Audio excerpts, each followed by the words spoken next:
신명기 더 큰 은혜로 인도하시는 하나님입니다. 신명기는 구약의 핵심입니다. 신명기는 모세 어경의 절정을 이루고 나아가 구약 성경 전체로 영향을 미치고 있습니다. 신명기는 율법을 기록하고 있습니다. 특히 율법에 대하여서 사람들은 지켜야 하는 명령쯤으로 여기는 경향이 있습니다. 그런데 율법은 하나님의 선물로서 신자가 하나님의 백성으로 살아가는 데 필요한 은혜의 방편이 되고 있음을 알려주고 있습니다. 세 가지로 확인할 수 있습니다. 첫째로 율법은 삶의 규범을 제시합니다. 둘째로 율법은 하나님에게로 나아가는 길을 알려주고 있습니다. 셋째로 죄를 용서하게 됩니다. 이처럼 율법은 본질적으로 은혜입니다. 신명기 7장에 여호와께서 너희를 기뻐하시고 너희를 택하심은 너희가 다른 민족보다 수요가 많기 때문이 아니니라. 너희는 오히려 모든 민족 중에 가장 적으니라.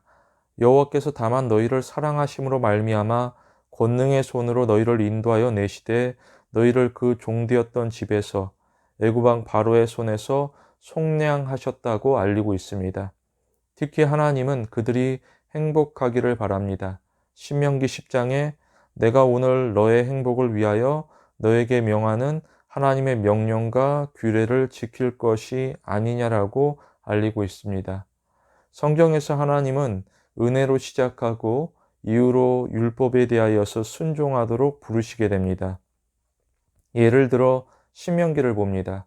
신명기 서론에 하나님은 내가 너를 종되었던 애굽 땅에서 인도하여 낸 너의 하나님이라고 이야기하십니다. 이후로 하나님은 나 외에 다른 신을 너에게 두지 말라라고 이야기하십니다. 다시 말하여서 율법은 은혜와 연결되어지게 됩니다. 특별히 은혜가 앞서가고 그 뒤로 율법이 따라가게 됩니다. 신명기는 하나님의 조건 없는 은혜와 그 은혜에 대한 반응으로서 과연 이스라엘이 하나님에게 순종하고 있는지를 나타내 보여주고 있습니다. 유의할 것은 하나님이 이스라엘에게 선택권을 주고 있다는 것입니다. 복은 언약의 순종함으로 얻고 저주는 언약의 불순종함으로 받게 됩니다. 이 모든 것은 이스라엘이 하나님과 맺은 언약을 얼마나 잘 지키고 있는지에 달리고 있습니다. 그런데 신명기에서 모세는 이스라엘에 대하여서 그들의 조상보다 더 나을 것이 없다라고 암시합니다. 이스라엘은 과거에 실패하였고 미래에도 실패할 것입니다. 그런데 하나님께서 이스라엘의 마음 가운데 할례를 행하시게 됩니다. 다시 말하여서 하나님은 그들에게 새 마음을 주시고 그들의 마음에 할례를 행함으로써 그들이 마음과 뜻과 힘을 다하여 하나님을 사랑하도록 하고 있습니다. 이것이 바로 더 큰 은혜입니다.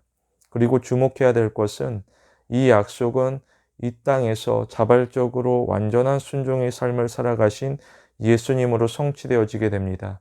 마태복음에 보면 예수님은 내가 율법을 폐하러 온 줄로 생각하지 말아라. 폐하러 온 것이 아니라 완전하게 하려 한다라고 이야기하십니다. 율법을 온전하게 지키신 예수님의 순종이 신자에 대한 하나님과의 관계를 보장해주고 있습니다. 우리는 말씀에 순종함으로 세상에 대하여서 하나님의 영광을 나타내야 될 것입니다. 신명기는 신자와 하나님 사이의 관계를 설명하고 있습니다.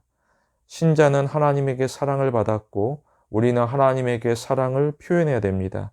우리 모두 사랑받은 증인으로서 하나님을 알지 못하는 세상 가운데 하나님의 사랑을 전파하는 귀한 신앙의 성도가 되길 원합니다.